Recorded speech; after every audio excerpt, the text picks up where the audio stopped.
My name is Charlotte Whitmore, though most people who have known me over the years call me Kathy. I am 65 years old, a retired elementary school teacher, and a widow who has tried her best to hold on to the simple dignity of a quiet life. For most of my years, I believed that family was the anchor keeping me steady. I never imagined that the very people I sacrificed everything for would one day plot my removal as if I were nothing more than a burden. On the evening of my daughter's birthday, I arrived carrying a homemade pie, the kind I used to make for her when she was a little girl with frosting on her cheeks and bright eyes filled with delight. I stood in the hallway, pausing for just a moment to steady my breath. From inside, I could hear laughter, glasses clinking, the hum of music, and then, slicing through it all, a whisper. My daughter's voice, hushed but sharp, speaking to her husband. "When will she finally be out of our lives?" The words struck like a blade between my ribs. I froze, my hands tightening on the dish I carried. That whisper was not meant for my ears, but it landed with the force of betrayal, echoing through years of motherhood, sacrifice, and sleepless nights. I had not been invited into the celebration so much as tolerated, a presence to be endured, but I didn't step back. I didn't walk away. I opened the door and walked inside. The room was filled with smiling faces and glittering decorations, yet the air shifted the moment I appeared. I saw my daughter, Marissa, in her elegant dress, her hand resting on Victor's arm. Her smile faltered just a fraction before she composed herself again. My granddaughter, Lila, glanced at me but quickly looked down at her phone. The guests offered polite nods, then returned to their conversations as if I were invisible. I placed the pie on the side table and tried to smile, though my heart pounded in my chest. Marissa lifted her glass for a toast. "To family," she declared, her eyes sweeping past me as if I were a ghost. The laughter rang again, but it no longer sounded like joy. It sounded like a wall closing in around me. I took my seat at the far end of the table, the chair no one else wanted, empty around me, heavy with silence. I remembered the hours spent hemming her dresses for school dances, the nights I worked extra tutoring jobs so she could attend college without debt, the retirement savings I dipped into so she and Victor could buy their house. And here I was, reduced to a shadow at my own daughter's birthday, treated like an afterthought, unwanted and unseen. But the whisper still echoed in my ears. When will she finally be out of our lives? They thought I wouldn't hear. They thought I would sit quietly, accept my place on the edges, and fade away. What they did not know was that their careless cruelty was not the end of my story. It was the beginning. If you've ever found yourself sidelined, dismissed, or quietly erased by the people you loved most, then you will understand why I didn't leave that night. I walked into that party carrying not only a pie, but a plan forming inside me, even if I couldn't name it yet. This is not just the story of humiliation. It is the story of how I answered that whisper with a life they could never erase. And before I continue, let me invite you to stay with me through this journey. If you find yourself moved by stories of women reclaiming their worth, of dignity rediscovered in silence and strength, then I hope you'll keep listening, share this story, and walk with me through what came next. Because everything shifted the moment I chose not to turn away from that hallway. The moment I stepped inside with the truth ringing in my ears, my daughter's secret birthday whisper became the final mistake that would change all of our lives. I sat at the end of the long dining table, the chair that seemed to have been placed there just for me. Far enough from the laughter, tucked away in the corner where shadows stretched along the wall. The pie I had carried so carefully rested untouched on the sideboard, ignored among the trays of catered food and sparkling glasses of wine. The room was lit with warm light, but I felt the chill of exclusion seep through my bones as if I were sitting outside on a winter porch. Marissa raised her glass again, her smile bright, her voice ringing with charm. "To family," she said, tilting her glass toward the faces around her. Her eyes danced across the table, stopping at Victor's, then at Lila's, then circling the circle of friends and colleagues gathered. But not once did her gaze fall on me. She toasted to family while deliberately erasing her own mother from the definition. The irony settled heavily in my chest, heavier than the weight of years. Lila rushed past me as the toast ended, her laughter mingling with her friends, her hair brushing my arm as she darted by without a single acknowledgement. She was 16, caught between girlhood and womanhood, and I reminded myself not to judge her too harshly. Still, the sting of her indifference pricked me deeper than I expected. When she was little, I had been the one who kept her busy with games while Marissa prepared for court, the one who stayed up late to mend the stuffed animals she refused to part with. Now she swept by me as if I were invisible, her phone lighting up her face with more importance than her grandmother's presence. The conversations at the table carried on without me. Victor told a story about a courtroom victory, embellishing his cleverness, earning applause and knowing chuckles from Marissa's colleagues. I picked at the edges of the napkin in my lap, forcing a smile whenever someone glanced vaguely in my direction, though their eyes quickly shifted away. The clatter of forks and the rhythm of overlapping voices made a music I was no longer part of. My chair became a symbol, I realized, not just a piece of furniture. It was the empty chair of belonging, a space no one wished to share, a place assigned to someone tolerated but no longer valued. It was humiliating to sit there, to feel the deliberate distance created by my own daughter. It wasn't a slip of forgetfulness. It was intentional, as clear as the whisper I had heard in the hallway. When will she finally be out of our lives? The answer was written here, in the cold geography of the table. I took a sip of water, my throat tight, and forced myself to breathe evenly. My mother had once told me that humiliation, when borne silently, could teach you the shape of people's hearts. I understood now what she meant. This moment wasn't only about being excluded from a birthday celebration. It was about the years of dismissal slowly crystallizing into something undeniable. As the plates were passed, I noticed how Marissa's smile lingered on Victor, how she laughed a little louder at his jokes, how she leaned in when others praised him. When she finally glanced my way, it was fleeting, a courtesy look, the kind you'd give to a stranger you didn't wish to offend. She did not ask if I enjoyed the food. She did not ask if I was comfortable. She didn't need to. She had already spoken the truth in the hallway. The candlelight flickered across faces filled with joy, faces who belonged, faces who mattered. I felt like the lone shadow at the edge of the glow, a ghost at my daughter's feast.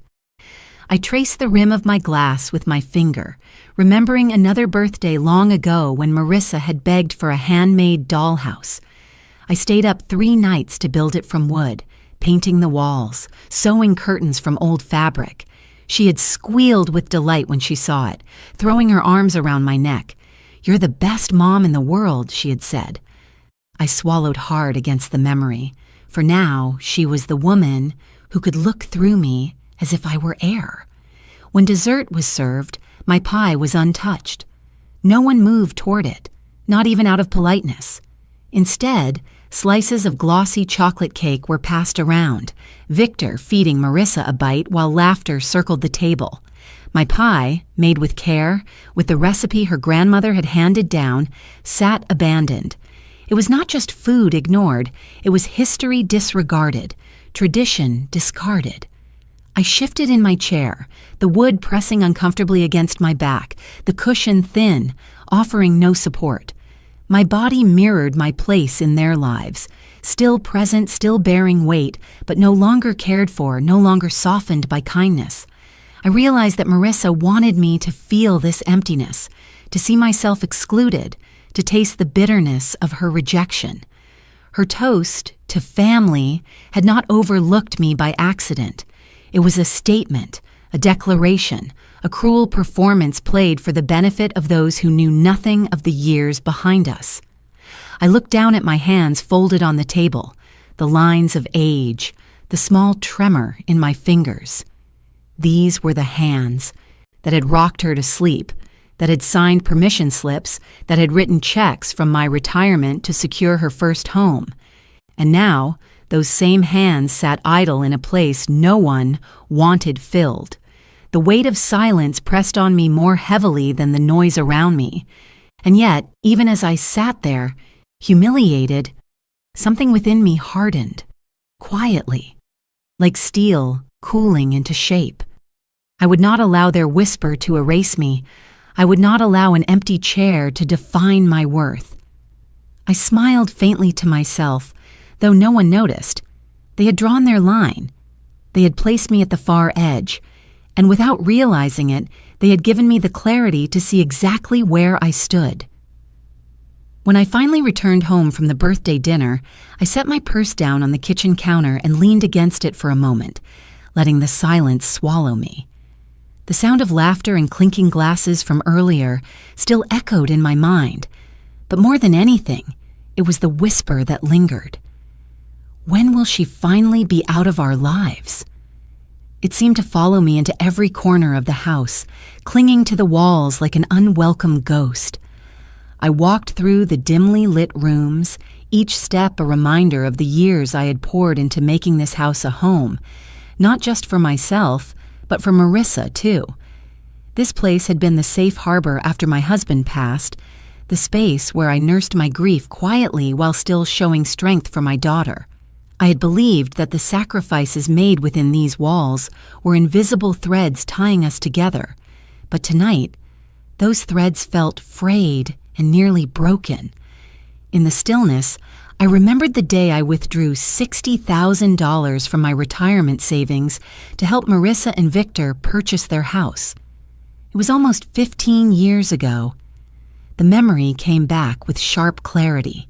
The smell of the bank's polished floors, the way my hands trembled as I signed the papers, the pride I felt in helping her secure what I thought would be her foundation for a stable future. I had told myself it didn't matter if I went without, because she and her family would have a place to flourish. I found myself moving toward the old oak desk in the corner of my study. It had been my husband's once, but after he passed, it became the keeper of all my records. Birth certificates, tax returns, letters I couldn't throw away. I pulled open the bottom drawer, the one that always stuck a little, and shuffled through the folders until my fingers brushed the envelope I was searching for. My heart tightened as I lifted it out and placed it on the desk. Inside were copies of the documents I had signed back then. There was the withdrawal slip from my retirement account, the cashier's check, and tucked among them a handwritten note I had scrawled in my eagerness to assure Marissa she wouldn't need to worry. "This money is my gift to you. No need to repay me." At the time, I had believed it was an act of unconditional love. Now, reading those words, I realized I had bound myself with my own generosity. I had signed away any claim not just to the money, but to the respect that should have come with it. Beneath the note were the deeds and titles. My eyes scanned the lines, each detail etching itself into my mind. The house was in both Marissa and Victor's names. My name was nowhere. All the money I had given had bought me nothing. Not a stake, not a safeguard, not even acknowledgement. It was their home entirely, and I had been the invisible benefactor who could now be discarded. I sank into the chair, staring at the papers as if they might rewrite themselves if I waited long enough. But they didn't. They told the truth, and the truth was clear. My sacrifices had left me powerless in the very structure I had helped build. The humiliation from dinner twisted into something quieter, sharper. It wasn't just about being ignored at a table. It was about a lifetime of giving without guarding myself, a lifetime of assuming that love would naturally be returned. The tears came slowly, not with the force of grief, but with the weary weight of recognition. They slid down my cheeks as I pressed my hand against the letter I had written. I whispered aloud, "You trapped yourself, Kathy.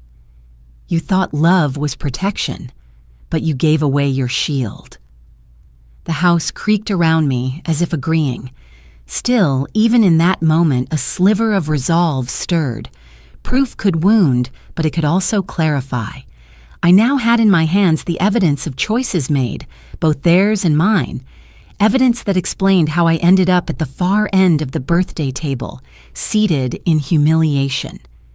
Evidence that revealed why Marissa felt she could erase me. They owned the house outright, and I had no paper trail to contest it.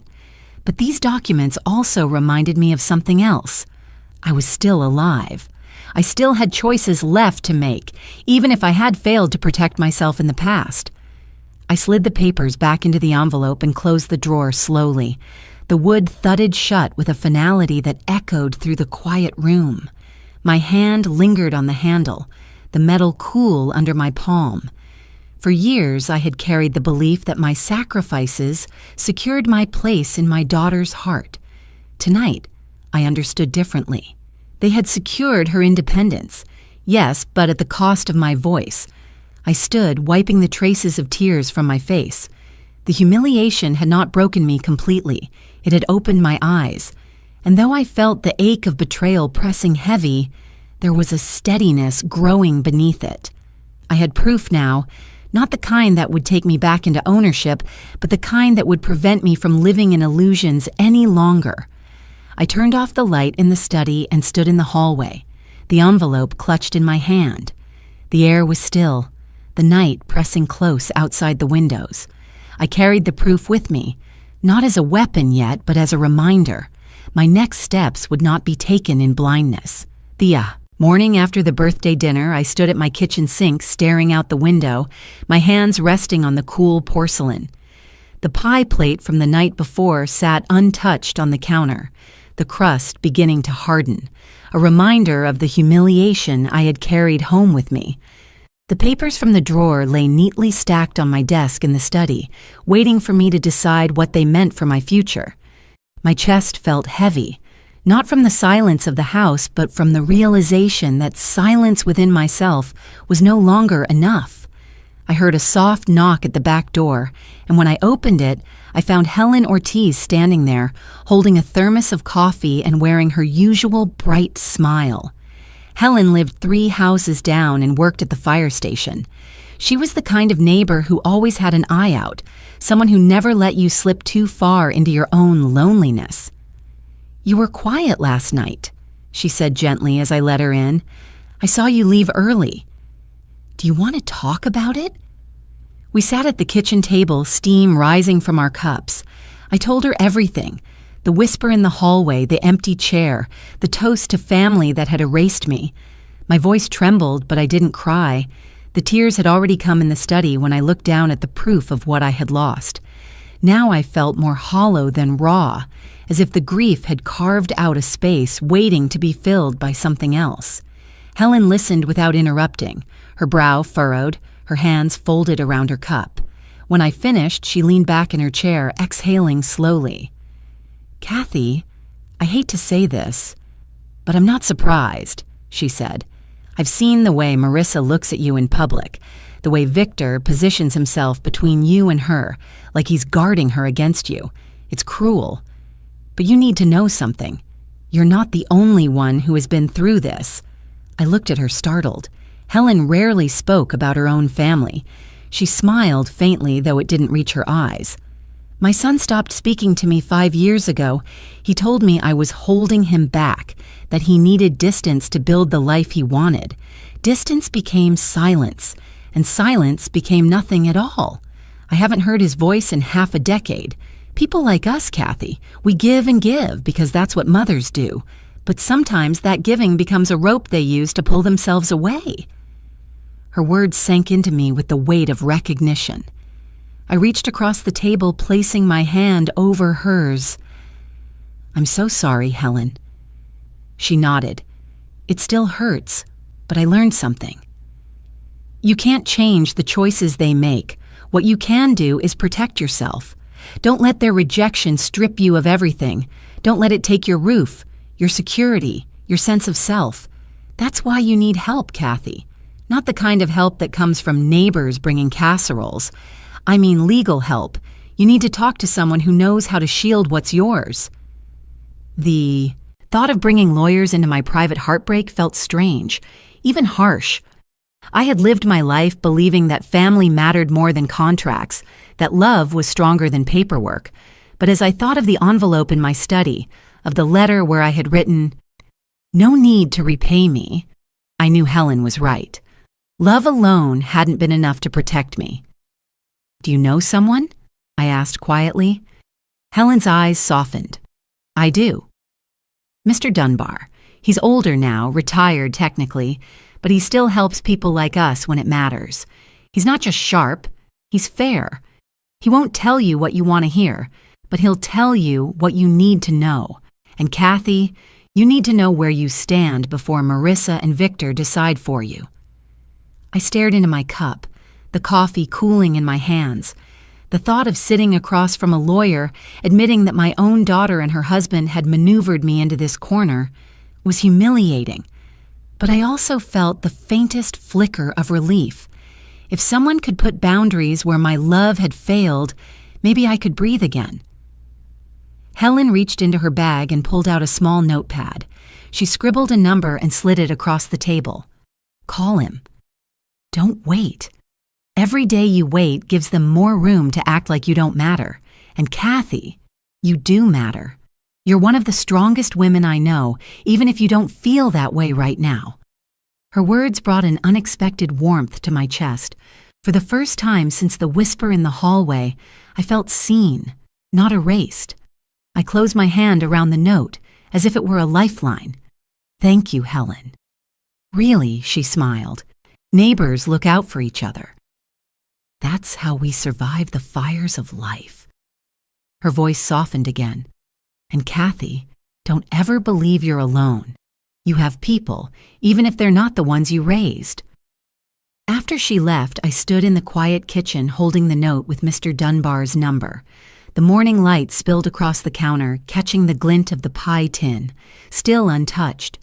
I picked it up, carried it to the sink, and washed it clean. As the warm water ran over my hands, I realized that what I had given Marissa all these years had been love without protection. Helen had shown me that love, to survive, sometimes needed walls, doors, and locks. I dried the plate, set it in the cupboard, and walked toward the study where the envelope of proof waited. I felt a steadiness in my step that hadn't been there the night before. If Marissa and Victor had chosen to treat me as disposable, then it was time I chose to treat myself as worth defending. I dialed the number Helen had given me the very next morning. My hand shook slightly as I held the phone, though my voice remained steady when a receptionist answered and connected me to Mr. Dunbar. His tone was warm, tinged with the gravel of age, but firm in a way that made me think of my father's generation, men who carried the weight of words. Carefully? He agreed to meet me that afternoon in his office downtown. Walking into his office was like stepping into another time. The wooden shelves sagged with decades of law books, their spines cracked and faded. The desk bore scratches from years of use, and a brass lamp cast a soft yellow light over a stack of papers. Mr. Dunbar himself rose slowly from his chair to greet me, a tall man with a slight stoop, his eyes sharp behind rimmed glasses. "Kathy Whitmore," he said, grasping my hand firmly. "It's been too long." We had known each other years ago, back when my husband was alive. He had helped us with our wills, simple documents at the time, more about peace of mind than necessity. Seeing him again made something inside me ache with both comfort and sorrow. He gestured to the leather chair across from him, and I sat down, smoothing the hem of my skirt with nervous fingers. I laid the envelope on the table between us. "I need to know where I stand," I said softly, "and where I don't." He nodded, slipping the documents from the envelope and reading each page with careful attention. His silence was heavy, punctuated only by the occasional clearing of his throat or the scratch of his pen as he underlined something. I waited, my heart sinking further with every minute. When he finally looked up, his expression was steady but serious. "You gave them this money outright," he said. "Your own letter here makes it clear. A gift, not a loan, and you sign nothing to protect your interest in the house, that property belongs to Marissa and Victor. Legally, you can't take it back. The words fell like stones into the pit of my stomach. I nodded slowly, though my fingers gripped the arms of the chair tightly. So there's nothing I can do? He leaned back, folding his hands together. Not to reclaim the house, no. That part is gone. But don't mistake that for powerlessness.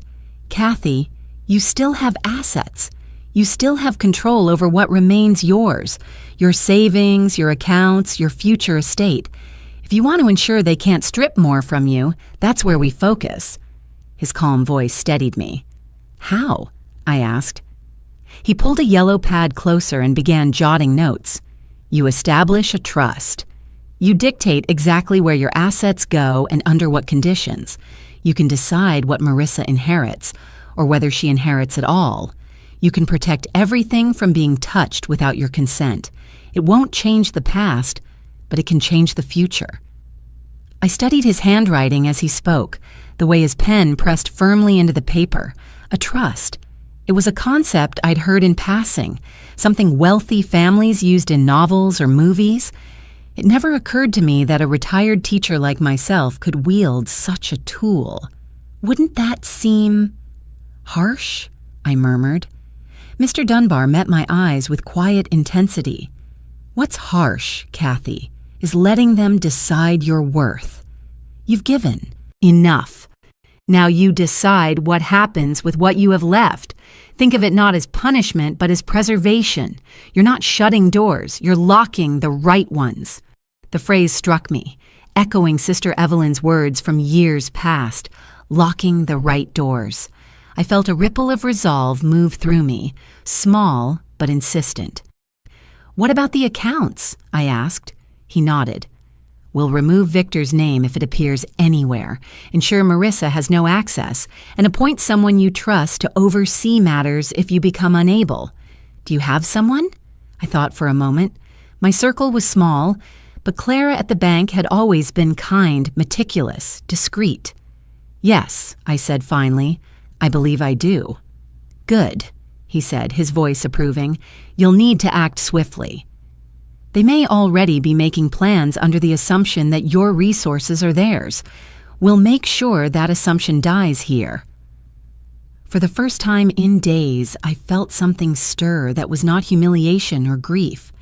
It was small, like the first crack of light slipping through blinds in the morning, but it was enough to breathe differently. I sat taller in my chair, feeling the strength of the leather beneath me. Thank you, I said, my voice firmer than before. I didn't know where else to turn. He smiled faintly. That's why I'm still here.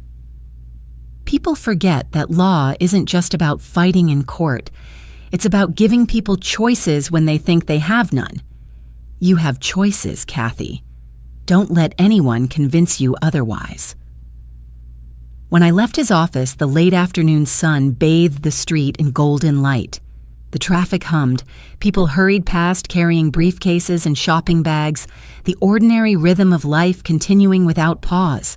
But inside me, something had shifted. I clutched the folder of notes and instructions he had given me, not as a burden, but as a map.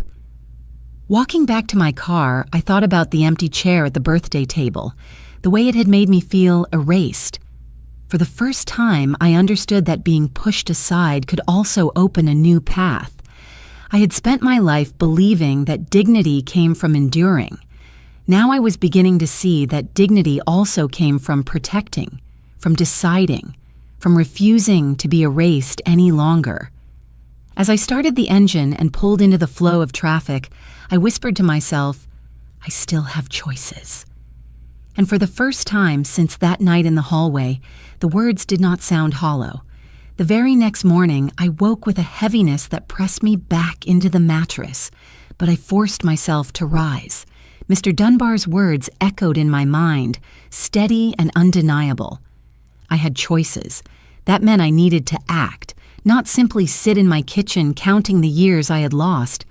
I dressed simply, pulling on a navy cardigan and smoothing my hair into place.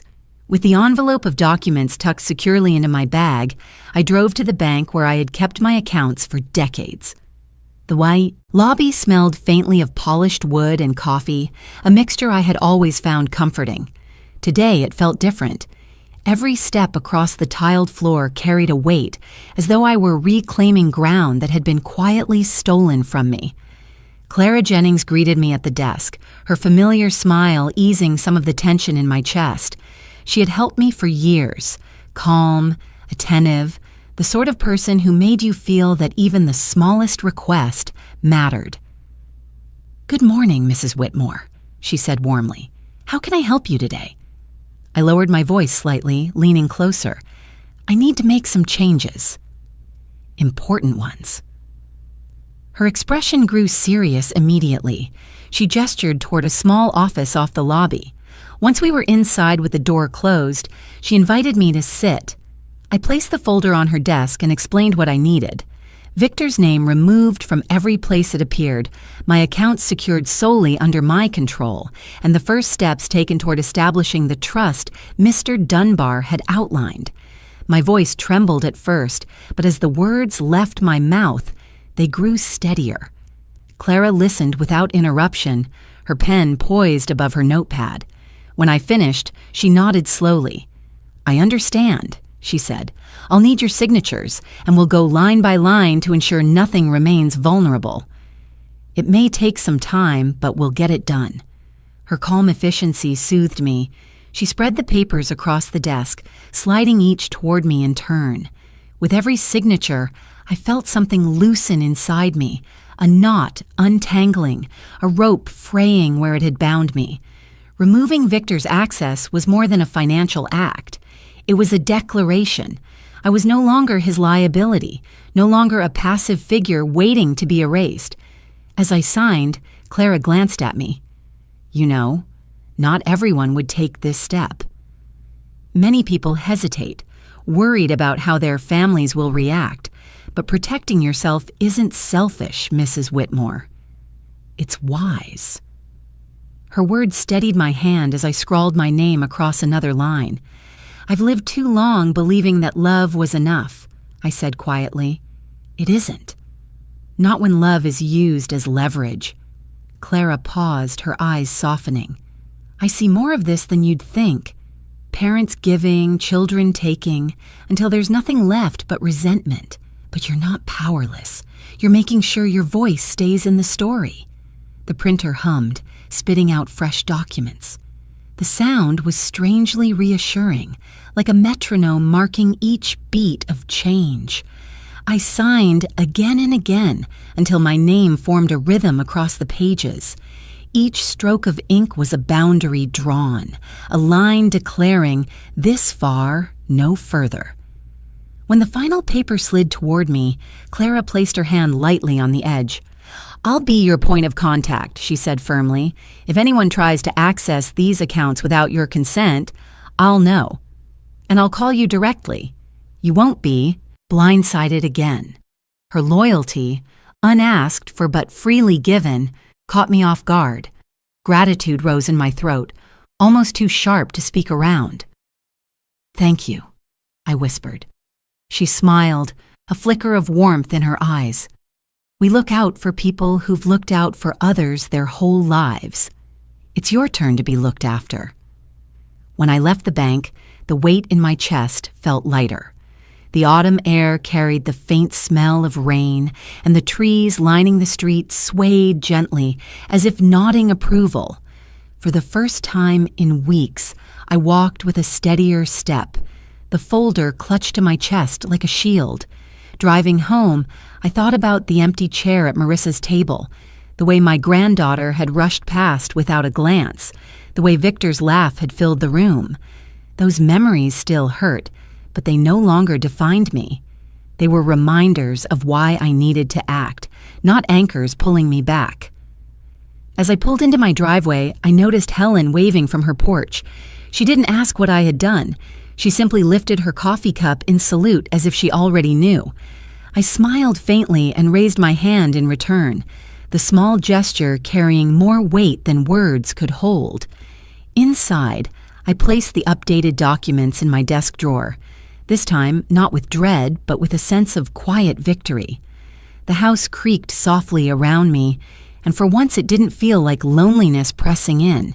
It felt like the beginning of a defense, the first layer of walls built not to shut others out, but to keep myself safe within.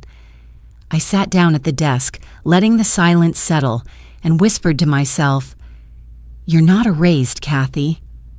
Not anymore." It was only 2 days after I had left the bank with my papers in order when the pounding started at my front door. At first, I thought it might be a delivery, some package left on the porch, but the rhythm of the knock was too sharp, too insistent. I moved to the window and pulled the curtain back slightly. There he was, Victor, standing on my porch in his pressed suit, his jaw tight, his eyes scanning the street before narrowing at my door. He looked less like a son-in-law and more like a man prepared for battle. I stood still for a long moment, my hand on the curtain. My first instinct was to open the door, to play the part I had always played, the polite mother-in-law who listened, who absorbed harsh words without pushing back. But something in me resisted. I had just begun to feel the steadiness that came from taking control at the bank, from signing my name across documents that cut his influence out of my life. I wasn't about to hand it back by opening the door. The knocking grew louder. "Kathy," he called, his voice sharp enough to carry through the wood. "We need to talk." "You've made a mistake." I leaned against the wall, my heart pounding. His words weren't a request. They were an accusation. I could picture the way his lips curled when he used that word mistake, as though my independence was nothing more than foolishness. My breath steadied as I whispered to myself, "You don't have to answer." The knocking turned into pounding. "You're being unreasonable," he shouted. "This is about family, about responsibility. You're putting us in a difficult position." His use of the word family twisted like a knife. Only days ago, his wife had toasted to family without seeing me. Now he wielded the word as a weapon, a claim meant to shame me back into obedience. I pressed my hand flat against the wall, grounding myself in the quiet strength of the house around me. He stepped back from the door, his shadow shifting across the frosted glass. "You're a liability," he said loudly, each syllable cutting through the stillness of my living room. "Marissa and I can't keep carrying you." It's time you understood that the word slammed into me. Liability.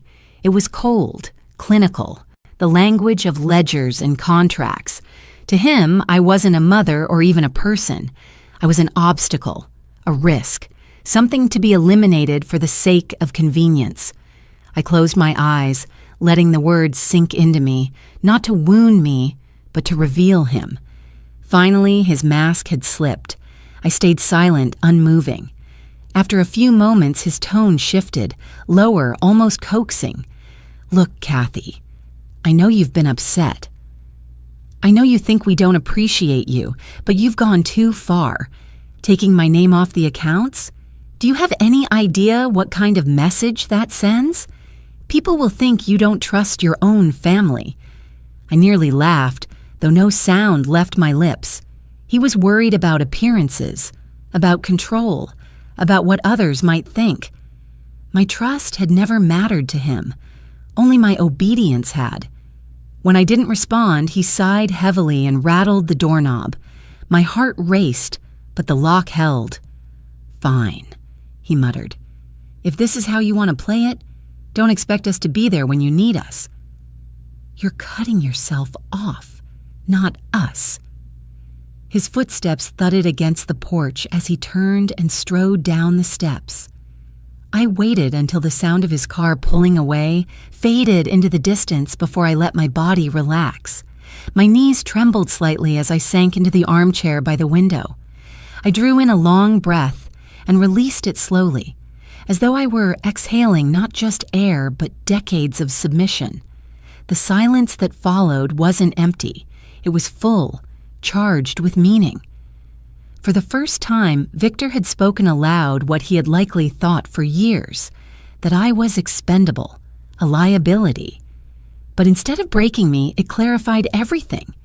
His knocking hadn't been a conversation, it had been a demand, and my silence, my refusal to answer, had been an answer in itself. I looked around the room, the framed photographs, the books stacked neatly on shelves, the small potted plant by the window. These were not liabilities. They were pieces of a life I had built with my own effort, pieces I was still capable of protecting. I wasn't a burden. I was a woman reclaiming what little she still had left. As the afternoon light shifted across the floor, I found myself whispering words I hadn't planned. You don't own me, Victor. And you never will. The sound of my own voice startled me, but it also steadied me. For years, I had let silence be my prison. Now, silence had become my shield. I knew he would tell Marissa what had happened. I knew they would both see my refusal to answer as defiance, maybe even betrayal. But the truth was simpler. It was survival. For once, I hadn't let them dictate the terms. I had chosen not to open the door, and that choice was mine alone. As evening crept in, I lit a lamp and settled into the stillness. The knocking might echo in my ears for a while, but I knew it marked a turning point. Their view of me as a liability had been spoken into the open, and from that moment, I resolved never to let their words shape who I was again. The morning after Victor's pounding at my door, I sat in my living room with a cup of tea, staring at the steam curling upward as though it could carry away the heaviness in my chest. My hands were steadier than they had been in days, but inside I was still unsettled. I kept replaying the sound of his voice calling me a liability, yet beneath the sting, there was also a strange calm. He had revealed himself plainly, and I had chosen silence over surrender. For the first time in years, I felt the faint outline of my own strength. I set the cup down on the side table and reached for the journal I had begun to keep. The pages already held fragments, lines about the empty chair, the papers in the drawer, Helen's advice. I had never been a woman to dwell on herself, but writing felt like stitching something back together, thread by thread. My pen hovered above the paper when my phone buzzed on the table beside me. The sound startled me. I rarely received messages anymore. When I looked at the screen, I saw a name I hadn't expected. Lila, my granddaughter. The girl who had rushed past me at the birthday dinner, too absorbed in her world to notice her grandmother's humiliation. My heart jumped in my chest as I opened the message. I'm sorry, Grandma. Can I see you? Just me. Please. I read the words twice, unsure if my eyes were tricking me. It was the first time she had reached out to me directly in months. I sat back, clutching the phone as a mixture of relief and apprehension washed over me. Did she mean it? Was this genuine, or was she simply sent as an envoy by her parents? The thought made me hesitate. Still, there was something raw in her message, something fragile that I couldn't ignore. I typed slowly, carefully, "Yes, you can come. Only you, no one else." Her reply came almost instantly. "I promise." The rest of the day stretched long with anticipation. I cleaned the house more thoroughly than it needed, polished the table, laid out a plate of cookies from a recipe she used to love when she was younger. I even found the old sketchbook she had once used when she was little, pages filled with drawings of our garden, stick figures of us holding hands. I set it on the table beside the cookies, unsure why, but hoping it might remind her of a time when love between us had been simple. When the knock finally came, it was soft, hesitant. I opened the door, and there she stood, 16 now, taller than I remembered, her hair pulled back in a messy bun, her eyes rimmed with uncertainty. She stepped inside quickly, glancing over her shoulder as though she didn't want to be seen. "Thank you for letting me come," she said, her voice low. I smiled gently, guiding her into the living room. "You don't need to thank me, Lila. This is your home, too." She sat on the edge of the sofa, her hands twisting in her lap. For a long moment she said nothing, and I let the silence stretch, giving her space. Finally, she whispered, "I heard what Mom said. About you being a burden." Her voice cracked on the last word. "I'm so sorry." My chest tightened, but I kept my expression calm. "It wasn't your fault, sweetheart." "None of it is." She shook her head quickly, eyes brimming with tears. I didn't say anything. I just stood there. I should have said something. But I was scared. "They always talk about you like you're—" She trailed off, unable to finish. "Like I'm in the way." I finished for her. She nodded miserably. I reached over, taking her hands in mine. "Lila, sometimes silence is what people use to protect themselves. I understand. You're young. You don't have to carry what isn't yours to carry. The fact that you're here now means more to me than you know." Her shoulders shook as she let out a shaky breath. "I miss you, Grandma. I miss how it used to be, when you'd walk me to the park or when you taught me how to bake. I feel like Mom and Dad don't want me to remember those things, but I do." Tears filled my eyes, though I blinked them back. "I remember too. And nothing they say can erase what we've shared. You'll always have that with me." She lifted her gaze, her eyes fierce despite the tears. "I don't want to lose you. I don't care what they say. You're not a burden. You're the only one who ever listened to me without judging." The words pierced me deeper than any insult Victor had thrown. In that moment, I saw not just my granddaughter, but a young woman searching for truth in a house filled with manipulation. She wasn't here to spy or to soften me. She was here because her heart ached, just as mine did. We sat together for a long while, nibbling at cookies, paging through her old sketches. She laughed softly when she saw the crooked flowers she had drawn at 7 years old, and I laughed with her, the sound of our voices mingling like music that had been missing too long. As the afternoon light slanted through the curtains, she grew quiet again. "Grandma," she said hesitantly, "Mom told me once that you'd always be a problem we'd have to solve. She said it when she thought I wasn't listening. I couldn't stop thinking about it. I don't want to believe her." Her confession sliced at me, but I forced myself to stay composed. "Lila, your mother has her own fears, her own choices. But her words don't define me, and they don't have to define you either. You have the power to decide what kind of life you want, who you keep close, and who you let go." She squeezed my hand tightly, as if anchoring herself to me. "I choose you." The words, so simple yet so profound, filled me with a hope I hadn't dared to feel.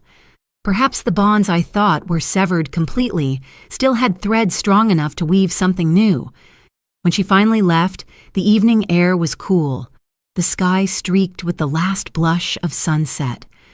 I stood at the doorway watching her walk away, her steps lighter than when she arrived. My heart felt bruised but also fuller than it had in years. I closed the door softly, whispering to myself, maybe the future isn't as empty as they want me to believe. 2 days after Lila's visit, I awoke to the sound of church bells drifting faintly through my window. The chimes carried me back to years long past, when I used to walk arm in arm with an old friend down the steps of St. Mary's, both of us laughing at how we'd sung off-key in the choir. That friend was Evelyn. Back then, she was just another girl from the neighborhood, filled with wild ideas and laughter that shook the air. Now she wore a habit and a serene expression shaped by decades in service to God. We hadn't seen each other in years, but that morning she appeared at my door as if no time had passed. When I opened the door, she smiled softly, her eyes crinkling at the corners. "Kathy," she said, her voice warm yet deliberate, "I heard you've had a rough time. May I come in?"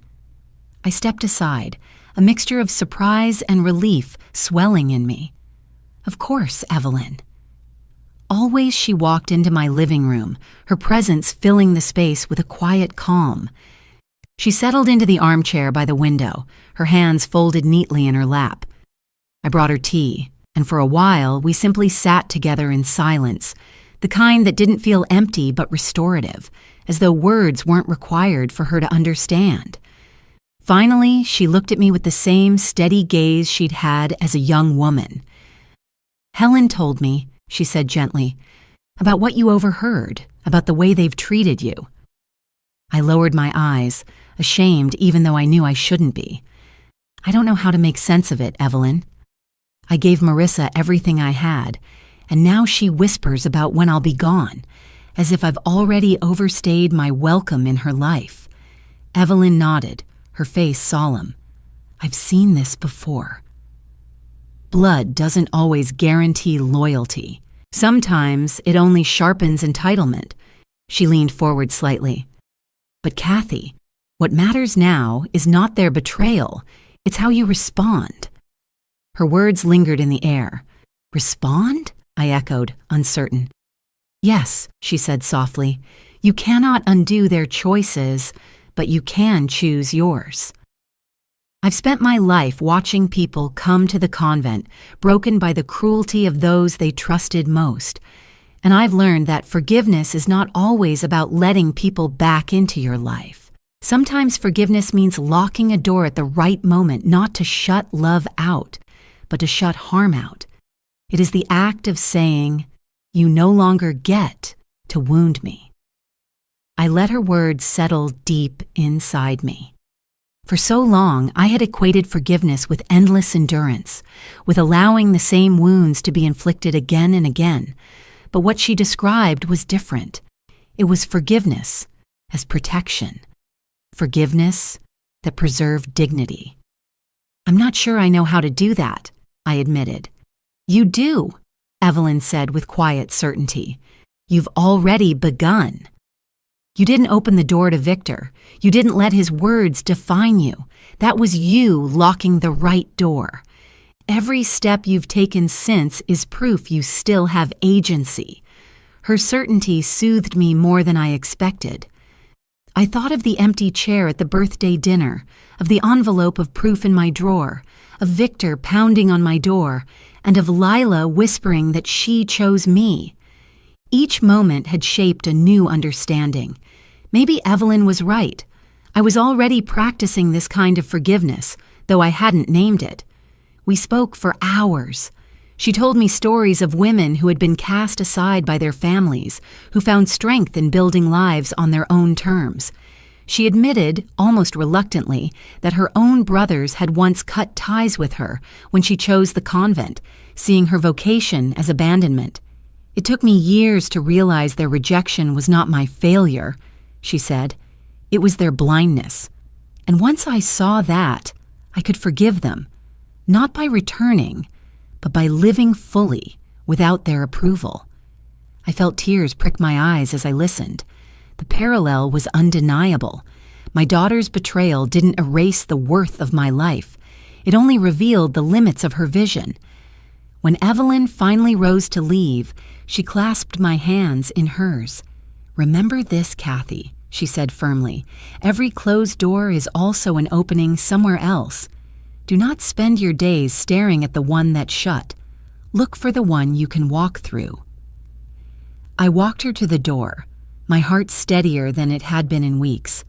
As she stepped out into the fading afternoon light, I felt a strange blend of sorrow and hope. The pain was still there, sharp as ever, but it was no longer without direction. I knew now that the path forward wasn't about winning Marissa back. It was about reclaiming myself. As I closed the door behind her, I whispered the phrase she had given me, "Lock the right doors." It felt less like surrender and more like survival, a kind of wisdom I had needed all along. The morning after Evelyn's visit, I woke with her words still echoing in my ears, "Lock the right doors." I moved slowly through the kitchen, pouring coffee, staring out at the brittle autumn leaves swirling across the lawn. The house creaked around me, steady and old, and I thought of how much of myself I had given away inside these walls. Memories hung heavy, Marissa's first steps on the worn rug, her high school graduation photos still tucked in drawers, the countless evenings I stayed awake preparing lessons while she slept peacefully under my roof.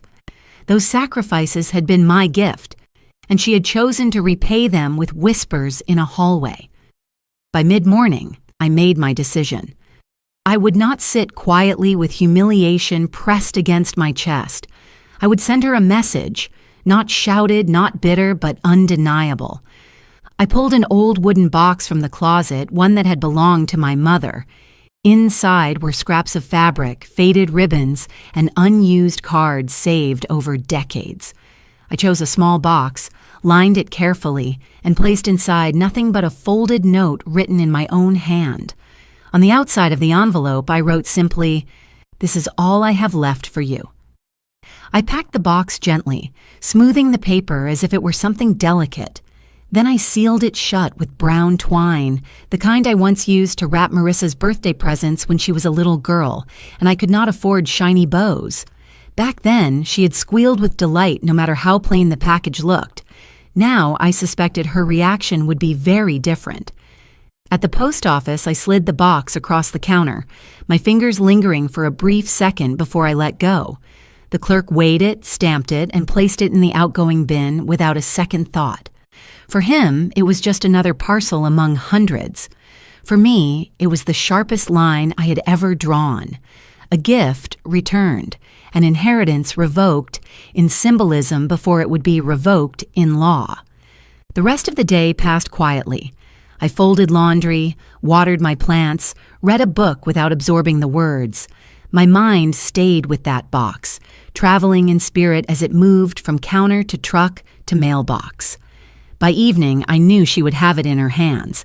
I pictured her opening it, expecting something precious, perhaps money, perhaps jewelry, perhaps one more sacrifice to prove my loyalty. Instead, she would find emptiness, save for the note that told the truth. There was nothing left for her to take. That night, as I prepared for bed, my phone buzzed on the nightstand. I hesitated before reaching for it, already sensing the storm waiting inside. Sure enough, the screen lit up with Marissa's name. Her message was long, broken into jagged sentences. "How dare you? After everything we've done for you, you humiliate me like this. You made me look like a fool in front of Victor. Do you know what? People would think if they saw that you're bitter, ungrateful, selfish. No wonder no one wants you around." I sat on the edge of the bed, reading her words again and again. They burned, yes, but they also confirmed what I already knew. To her, love had always been measured in usefulness, in what I could provide. The moment I stopped giving, I became her enemy. The empty box had struck its mark more deeply than any speech ever could. I typed no reply. I didn't need to defend myself against her rage. The silence would be my response, heavier than any argument. I turned off the phone and set it face down on the table.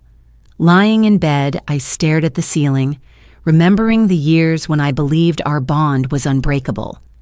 I remembered holding her small hand as we crossed busy streets, staying up all night to make her costumes for school plays, saving every cent I could so she would never go without.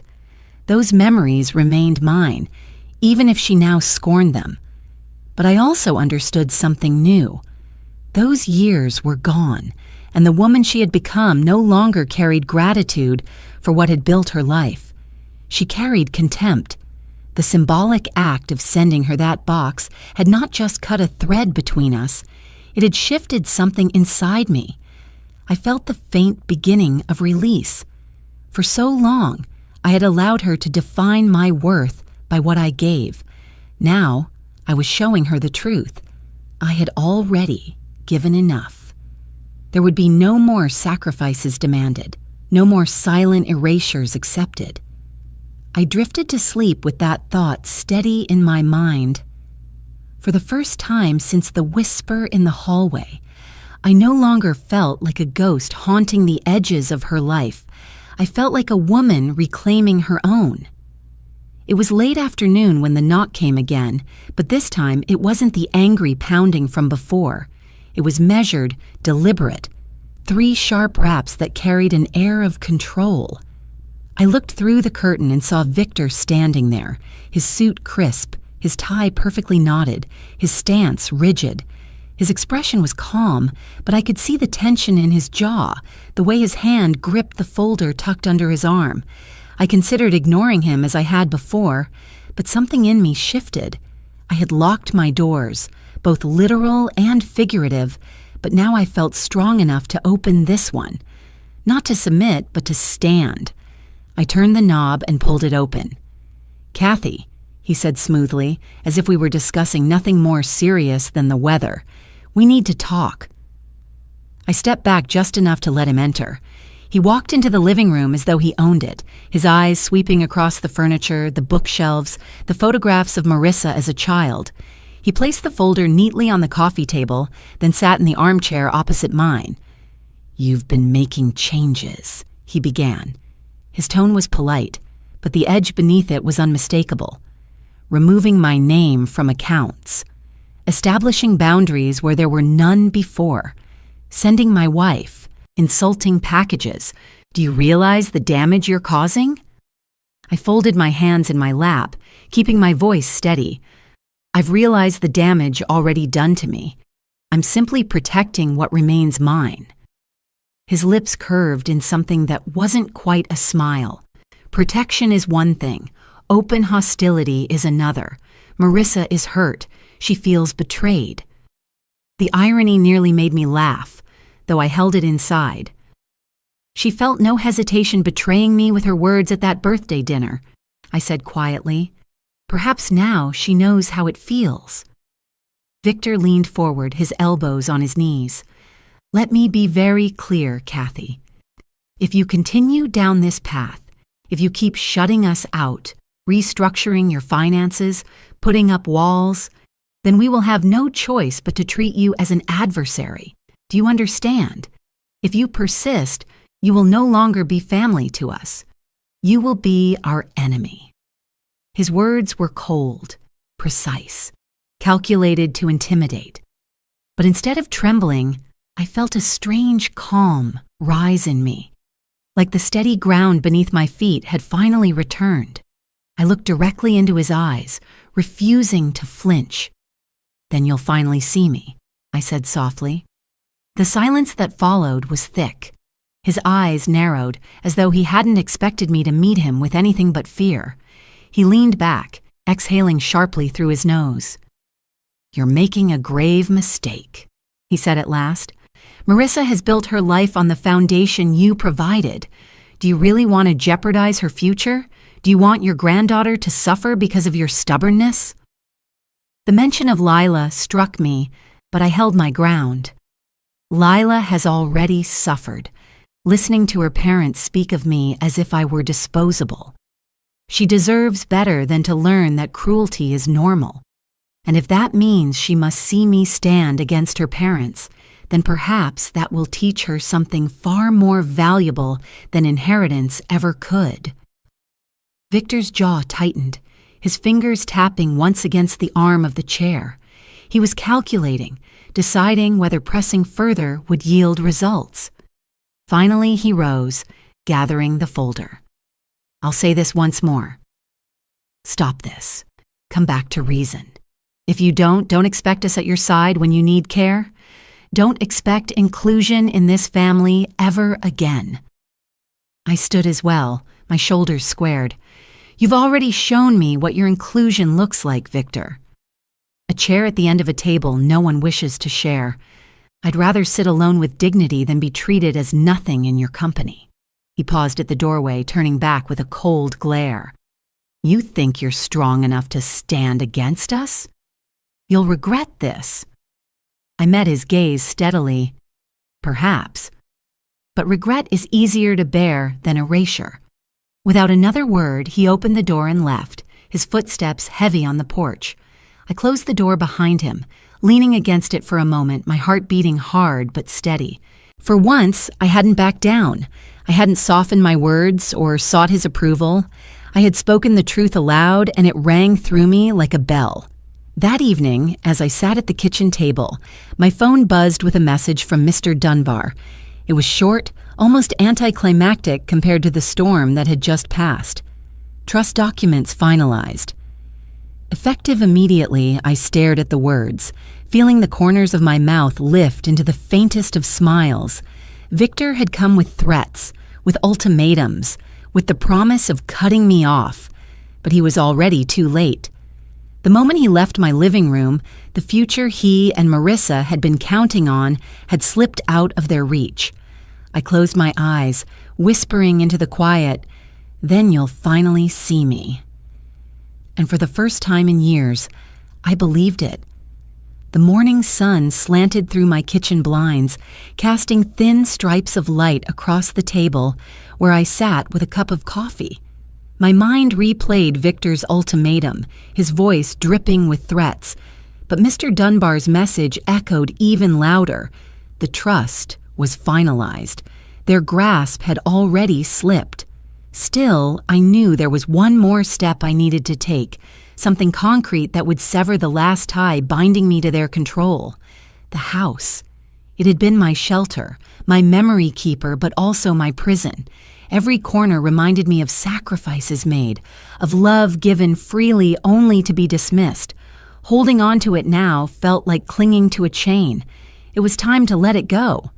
I called Paul Hargrove, the realtor Helen had recommended, and he agreed to meet me that afternoon. His office was small but orderly, framed photographs of houses he had sold hanging neatly on the walls. When he extended his hand, there was a steadiness in his grip, a quiet understanding in his eyes. He had the air of a man who had seen his share of heartbreak in transactions like mine. We sat across from each other at a wide oak desk. "So, Mrs. Whitmore," he began gently, "you're ready to sell?" "Yes," I answered, my voice firmer than I expected. "I've thought about it for weeks, and I know it's the right choice." This house has become a weapon in their hands, and I won't give them the satisfaction of watching me wither in it. Paul nodded, flipping open a folder. "I understand more than you know. A house is more than bricks and beams. It holds history, sometimes too much. Letting go isn't easy, but sometimes it's the only way forward." His words resonated. He handed me the paperwork, page after page requiring my initials, my signature, my consent. I picked up the pen, the weight of it significant in my hand. Each stroke of ink was a release, a declaration that I would not be tethered by walls built from memory and sacrifice. As I signed, Paul watched me quietly. "I went through something similar a few years back," he said after a moment. "My brother and I inherited our parents' home together. I thought it would keep us close, but it tore us apart. He wanted control, wanted to squeeze every dollar from it, and I wanted to preserve it. In the end, he cut me out. I sold my share to him, and for months I thought I'd made the wrong decision. But now, I see it freed me. I started over, built my own home, created my own peace." I paused mid-signature, looking up at him. There was no bitterness in his voice, only hard-earned wisdom. "That must have been painful," I said softly. "It was," he admitted, "but it also taught me something. A house doesn't define your worth. What you choose after does." His words settled in me like a steadying hand. I bent back over the papers, signing with new resolve. The sound of the pen scratching across the page was rhythmic, almost soothing. When I reached the final line, I pressed the pen firmly, sealing my decision with the weight of my name. Paul gathered the documents carefully, placing them into a neat stack. "It's done," he said. "We'll list it, we'll market it, and soon it will be someone else's to fill with their stories. For you, this is a clean slate," I exhaled, a breath I hadn't realized I'd been holding. It felt as though a boulder had shifted off my shoulders. "Thank you," I murmured. He smiled. "Don't thank me. Thank yourself for being brave enough to let go. Most people cling to walls long after the walls have stopped protecting them." We shook hands again, and I left his office with the faintest sense of lightness. The late afternoon sun touched my face as I stepped outside, and I tilted my head toward it, letting the warmth sink into my skin. For so long, I had lived beneath the shadow of my daughter's judgment, Victor's demands, and my own regrets. Now, with the stroke of a pen, I had carved out a new space for myself, a future unchained from their disdain. Driving home, I passed familiar streets, the school where I had taught for decades, the park where I had once pushed Marissa on the swings. Memories surfaced, but instead of binding me, they floated past like scenery. They were part of me, but they no longer dictated my steps. When I pulled into the driveway, I sat for a moment in the car, looking at the house. The windows reflected the fading light, and the porch creaked as a gust of wind passed. I thought of the nights I had stayed awake in that house, worrying over bills, the mornings I had watched Marissa walk to school with her backpack swinging. I thought of the evenings after my husband died, when the silence felt unbearable, but the house held me upright. Now it would hold someone else, and that was all right. I walked inside, set my bag down, and poured a glass of water. As I sipped, I realized I felt no grief, only release. The paperwork had not just ended in ownership, it had closed a chapter. The walls no longer had power over me. That night, as I prepared for bed, I placed Paul's business card on the nightstand. His story of betrayal and resilience echoed. In my mind, a reminder that healing didn't come from clinging, but from letting go. I whispered into the quiet, "You are more than this house, Kathy. You are more than what they tried to take." And for the first time, I believed it.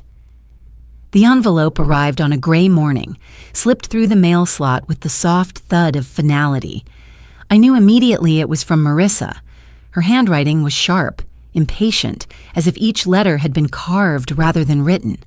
I carried it to the kitchen table and sat staring at it, the edges digging into my fingers. For years, I had longed for notes from her, even brief ones, holiday cards, thank you letters, little scraps of affection. Now, after everything, I held a letter that felt less like a gift and more like a weapon. I tore it open and unfolded the paper. Her words were scrawled fast, jagged. She accused me of betrayal, of embarrassing her in front of Victor, of destroying the family by pulling away. She painted herself as the victim, claiming she had only ever done what was best. Line after line, she blamed me for choices she and her husband had made, as though my refusal to remain silent had cracked her world apart. Not once did she acknowledge the whisper I had overheard, the cruel toast, the empty chair. She never mentioned the years I had supported her or the sacrifices I had made. The letter was not reconciliation, it was a condemnation. I read it twice, my eyes skimming faster the second time, until the words blurred together. By the end, my hands shook, not from hurt, but from clarity. There was nothing more she could say to me that I hadn't already heard in silence at that table. Her voice on paper only confirmed what I already knew. The daughter I had raised was gone, replaced by someone who could not see me as anything but an obstacle. I folded the letter once, set it on the counter, then struck a match. The flame caught quickly, curling the edges black, sending smoke into the air. I held it carefully over the sink until it was nothing but ash. Watching it crumble felt like laying something to rest, like closing a door that had already slammed in my face. The phone rang just as I rinsed the ashes down the drain. My first instinct was to let it go, but when I saw Lila's name on the screen, I answered immediately. Her voice trembled on the other end. "Grandma? Can I come over? Please, I don't know what to do." My heart clenched. "Of course, sweetheart. Are you all right?" She sniffled. "I had another fight with Mom and Dad. They keep saying awful things about you, and when I told them to stop, they told me I was being disrespectful. I can't take it anymore. I want to leave." Her words cracked something deep inside me. She was only 16, yet she was already carrying the weight of choosing sides, of trying to untangle love from manipulation. "Where are you?"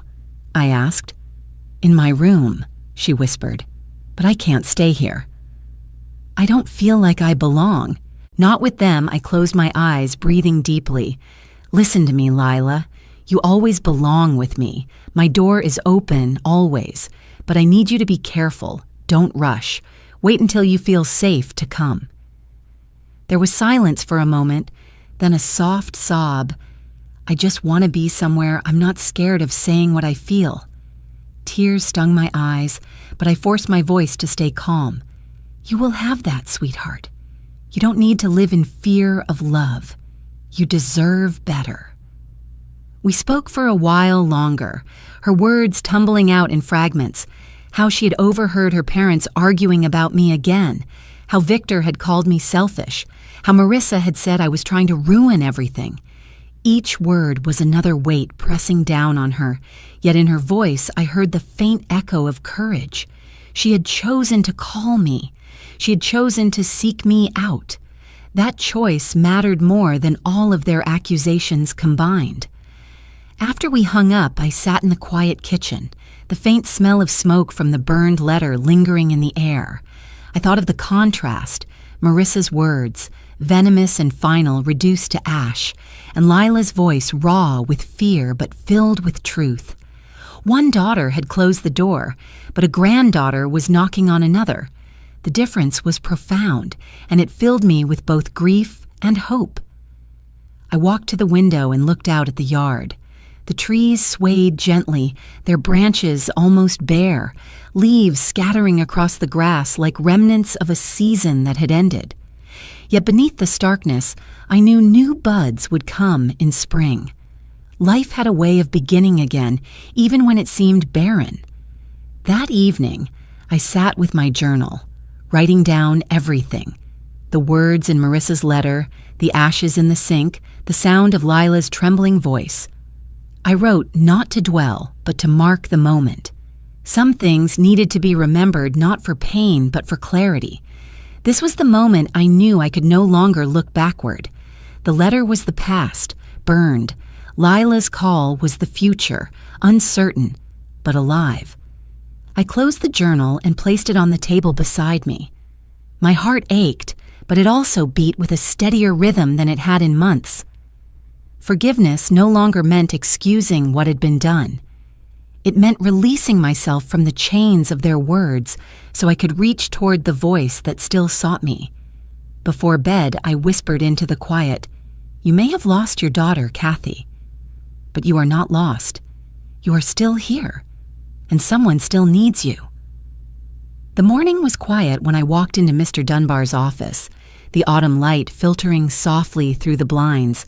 The air smelled faintly of leather and old books, and the low hum of the heater filled the silence.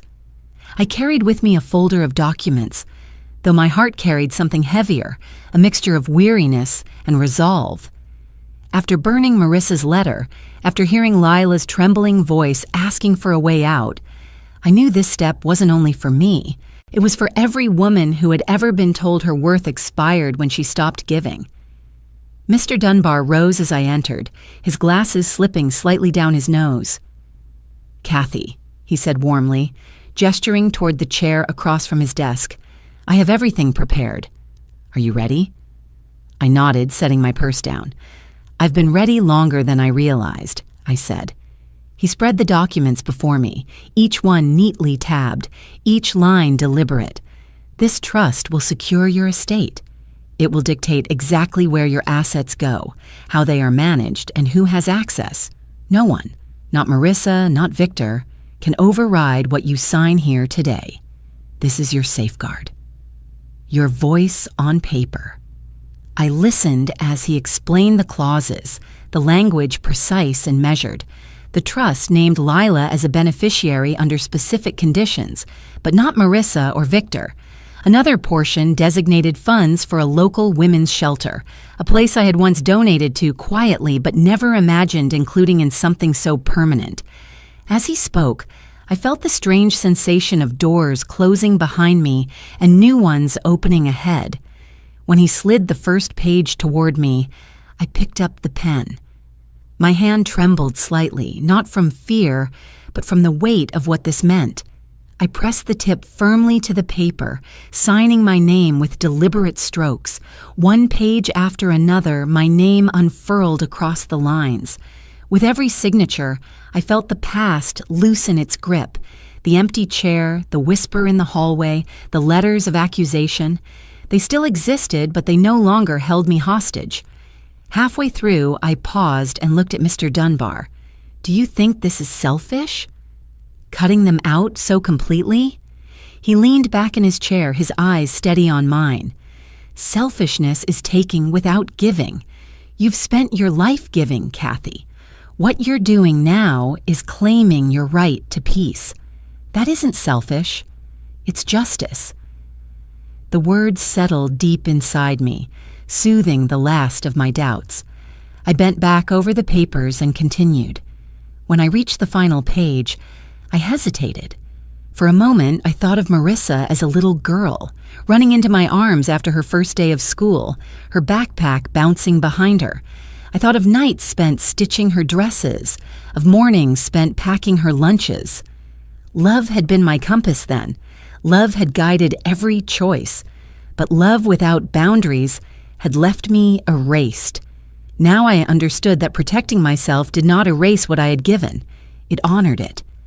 I signed the last line, setting the pen down with a quiet exhale. Mr. Dunbar smiled faintly. "It's done. From this moment, everything you've worked for is protected. They cannot touch it." Relief washed over me, quiet but powerful. I sat back, folding my hands in my lap. "I'd like part of it to go to the shelter," I said firmly, "for women who've been told they don't matter. For women who need to know they do." He nodded approvingly. "It will be written exactly as you've asked. That one line in your trust could change lives you'll never meet." I imagined those women, strangers whose names I would never know, finding shelter, finding strength, finding hope in a place funded by my decision. It made the act of signing more than just self-preservation. It made it an offering, a legacy rooted not in bitterness, but in renewal. When I left his office, the weight I carried for months felt lighter. The city street outside bustled with ordinary life. Cars honking, children tugging at their mothers' coats, a man selling roasted chestnuts from a cart. I walked slowly, the cool air brushing my face, and for the first time in years, I felt the rhythm of my own steps as something steady and free. At home, I placed the signed copies into the drawer of my desk, but this time the act wasn't heavy. It was deliberate, almost ceremonial. The drawer closed with a soft click, not the sound of entrapment, but of assurance.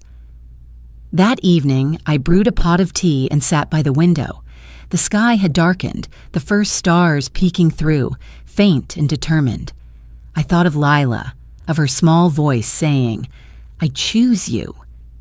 I thought of Evelyn reminding me to lock the right doors. I thought of Helen handing me Dunbar's number with unshakable kindness. And I thought of myself, standing tall even when my own daughter tried to cut me down. I lifted my cup, whispering into the stillness, "This is for the women told they didn't matter." The words floated upward, dissolving into the quiet night like a prayer. For the first time, the house didn't feel like a prison.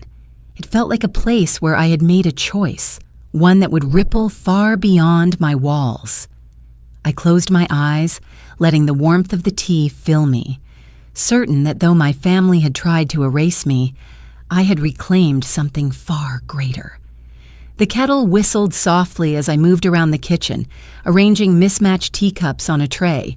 For years, my table had been a place of silence, a place where I ate alone and listened to the hum of the refrigerator. That day, it was different. I had invited a few women from the neighborhood, Helen, of course, and Evelyn, along with two others I had known only in passing, but who had shown me kindness in small ways. It wasn't a grand affair, just a simple gathering over tea, but the act of opening my door to companionship felt like a kind of revolution. I spread a linen cloth across the table, one that had belonged to my mother. The edges were frayed, but I smoothed it down with care.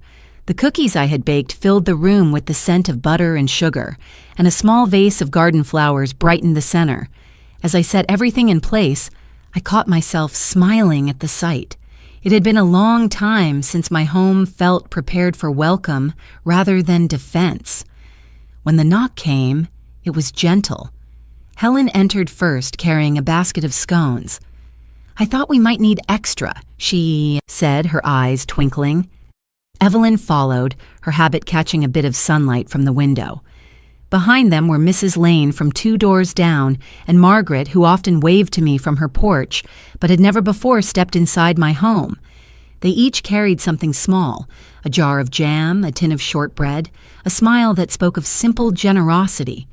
We sat around the table, steam rising from the cups as the conversation began. At first it was polite, talk of gardens and the shifting weather, but soon it turned deeper.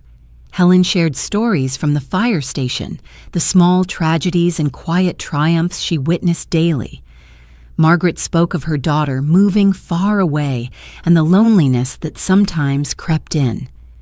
Evelyn, calm as ever, reminded us all that loneliness was not absence, but an invitation to connection if we were brave enough to reach for it. I listened, my hands wrapped around the warm porcelain of my cup. For the first time in months, I didn't feel invisible. Their voices wove together like threads of a tapestry, each one distinct but forming something stronger as they overlapped. In the middle of this gentle hum, there was another knock at the door. My heart skipped when I opened it to find Lila standing there, her backpack slung over her shoulder, her cheeks flushed as though she had walked quickly. She hesitated at the threshold, looking both nervous and hopeful. "Grandma," she said softly, "I hope I'm not interrupting." I reached for her hand, guiding her inside. "You could never interrupt." The women greeted her kindly, and she smiled shyly as I found her a chair. She pulled something from her bag and placed it on the table, a sketchbook worn at the corners. She flipped it open to a page she had drawn recently. It showed me, sitting at a chessboard, my eyes fixed on the pieces as though planning a move. Across from me was a shadowed figure, indistinct, blurred as though unimportant. "I made this last night," she said, her voice trembling just slightly, "because I think you're still playing, Grandma. You're not done. You're starting your own game." The room fell silent. I felt the sting of tears, but they didn't fall. I traced the lines of her drawing with my eyes, the sharp angles of the board, the careful detail she had given to my face. It wasn't a portrait of defeat. It was a portrait of endurance, of strategy, of beginning again. I reached across the table, squeezing her hand. "You see me, Lila," I whispered, "and that's the greatest gift." She smiled, her eyes glistening. "I don't want to be like them. I don't want to lose you." The women around the table watched quietly, their presence like a soft circle of support around us. Helen broke the silence first, her voice warm. "That's the thing about families," she said. "We can build them, even when the ones we're born into let us down." Evelyn nodded. "Blood may fail us, but love never does, if we're willing to recognize it where it appears." We shared tea and stories late into the afternoon, the light fading gently outside the windows. Lila laughed at Helen's firehouse tales, listened intently to Evelyn's wisdom, and shyly offered her own opinions about school, about art, about dreams she hadn't dared to voice at home. She was no longer just my granddaughter. She was becoming her own person, brave enough to choose honesty over silence. When the gathering ended and the women drifted out into the evening, Lila lingered. She hugged me tightly, her voice muffled against my shoulder. "I'll come back soon, Grandma." "I promise." I kissed the top of her head, breathing in the familiar scent of her hair, a mix of shampoo and the faintest trace of paint. "I'll be here," I told her. After she left, I sat alone at the table, the empty cup still warm, the chessboard sketch lying in front of me. I studied it once more, my fingers brushing over the penciled lines. She was right. I wasn't finished. I was starting a new match, one played on my terms, with rules I chose for myself. I leaned back, closing my eyes, letting the peace of the day settle into my bones. For the first time in a long time, I felt not just defended but surrounded by a community, by love freely given. And most of all, I felt the flicker of a future that belonged to me. The day Marissa came to my door was colder than the others, the kind of chill that settled into the bones and made the air itself sharp. I had just finished clearing the teacups from the gathering when I heard the pounding. It wasn't Victor's controlled rhythm this time. It was frantic, hurried, filled with the rawness of desperation. I opened the door, and there she was, Marissa, her hair disheveled, her eyes wild with fury. She didn't wait to be invited. She pushed past me, storming into the living room like a storm cloud, her heels clattering against the floor. "How could you?" she shouted, her voice shaking with anger. "How could you humiliate me like this? Do you have any idea what you've done?" I closed the door quietly, leaning against it for a moment before turning to face her. She stood in the center of the room, her hands clenched at her sides. For a fleeting moment, I saw the little girl she once was, the one who had begged me to braid her hair before school, who had pressed drawings into my hand with the words, "For you, Mommy." But that image dissolved as quickly as it surfaced, replaced by the hardened woman in front of me. "What I've done," I said evenly, "is protect what is mine." Her laugh was bitter, harsh. "Protect? You've destroyed everything. Victor found out this morning that you finalized the trust. Do you realize what that means for us? For me?" "Yes," I replied softly. "It means you and Victor no longer have the power you thought you did. It means my life, my work, my savings, my home. It will not pass through your hands to be squandered or used against me. It means you can no longer treat me as an afterthought while waiting for me to disappear." She took a step closer, her eyes blazing. "You don't get to cut me out. I'm your daughter. Everything you have should come to me. That's how it works. Parents provide, children inherit. That's the order of things." I walked to the desk, opened the drawer, and pulled out a single folder. Inside was the copy of the finalized trust. I laid it gently on the table between us, sliding it toward her. She snatched it up, flipping through the pages with trembling fingers. Her face changed as her eyes scanned the lines. Shock first, then disbelief, then fury so sharp it seemed to burn in her cheeks.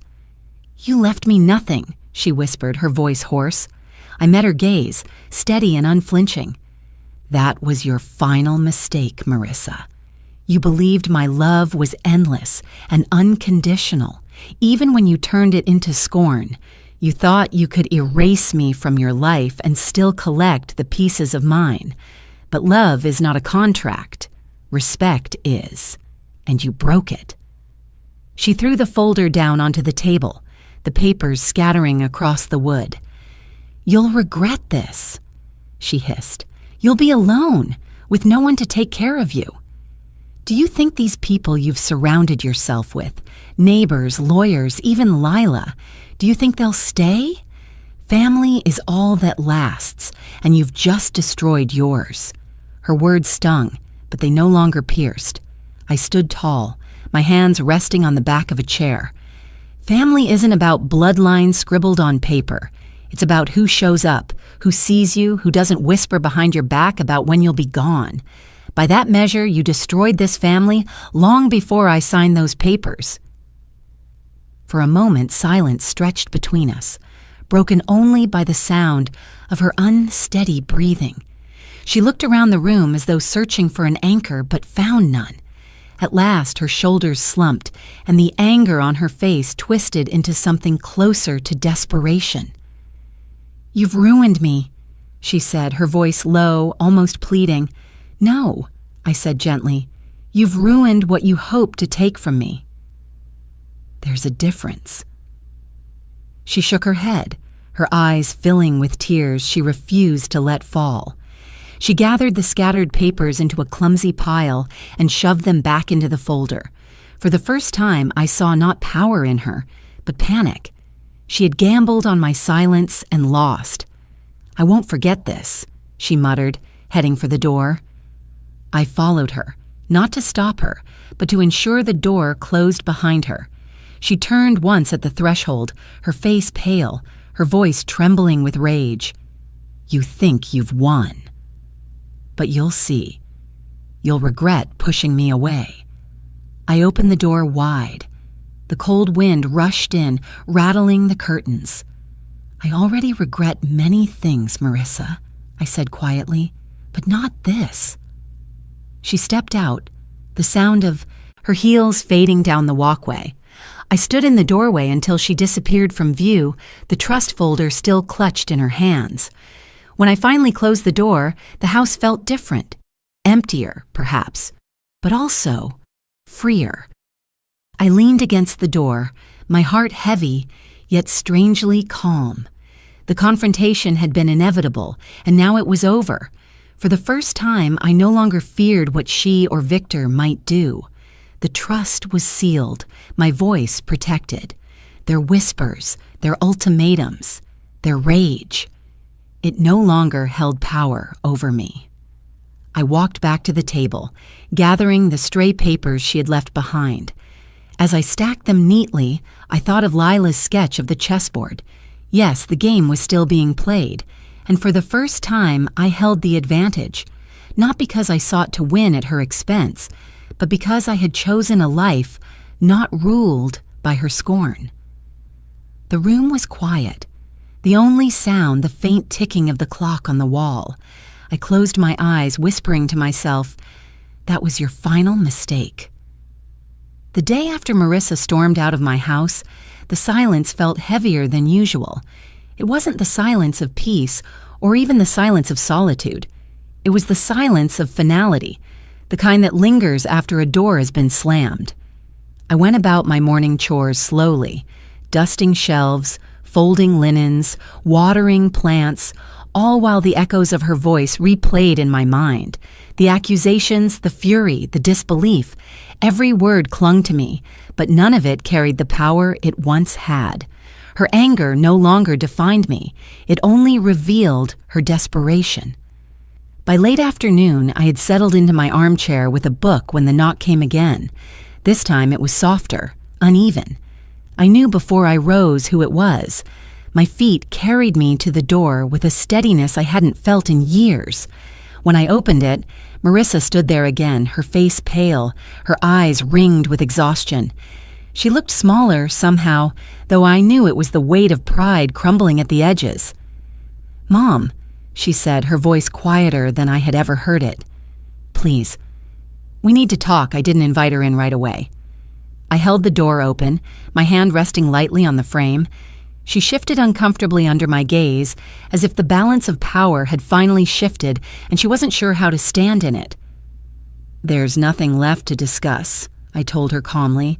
"I gave you every chance to see me, to respect me. You chose otherwise."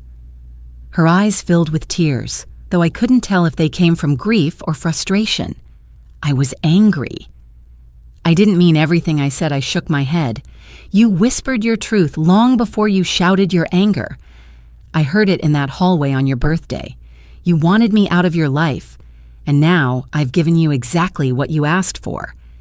She reached for the edge of the door, her hand trembling. "I can't believe you would do this to your own daughter." The words might once have cut me to the bone, but now they slid past me like shadows.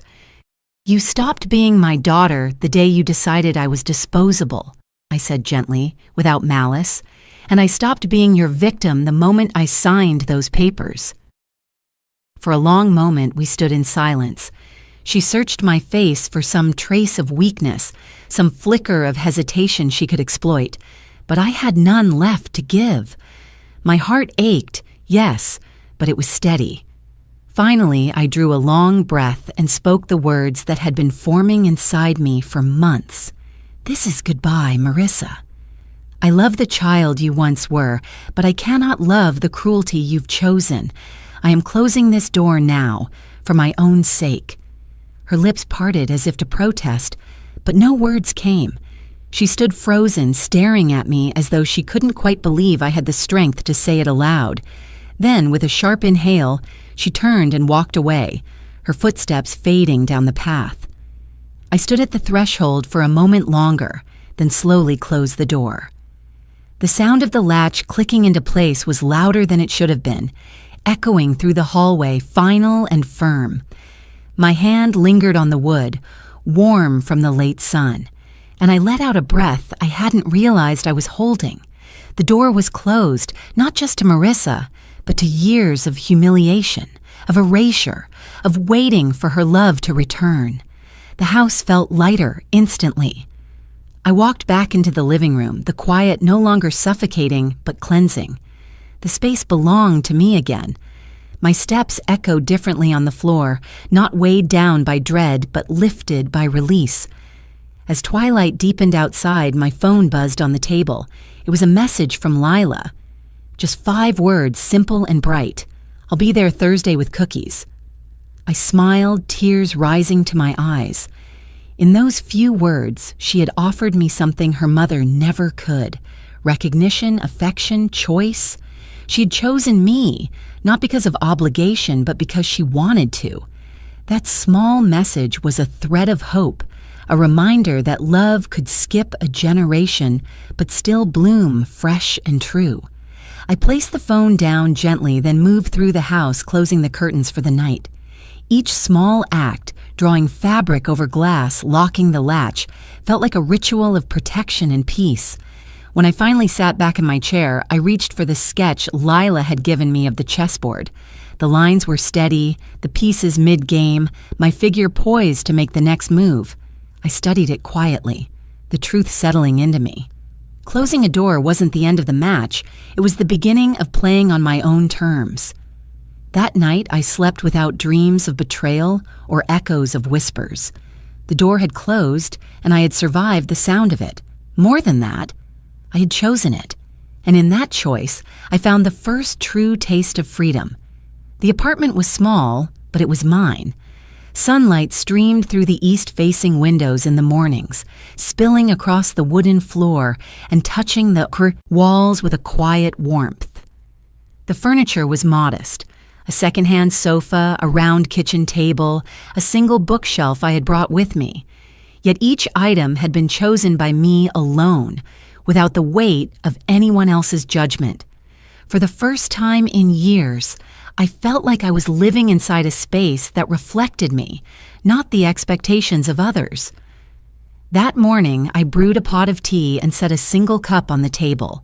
The steam rose gently, carrying with it the scent of chamomile.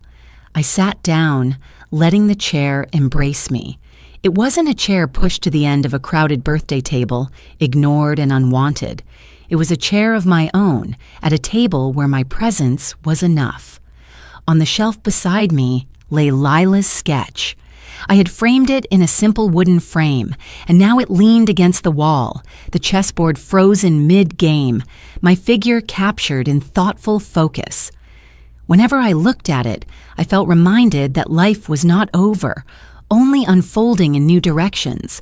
The match was not about winning against someone else anymore. It was about playing with intention, with dignity, with choice. I opened my journal, its leather cover worn smooth by time. The pen hovered for a moment before I began to write. The words flowed easily, steady as the breath moving in and out of me. They asked when I would be out of their lives.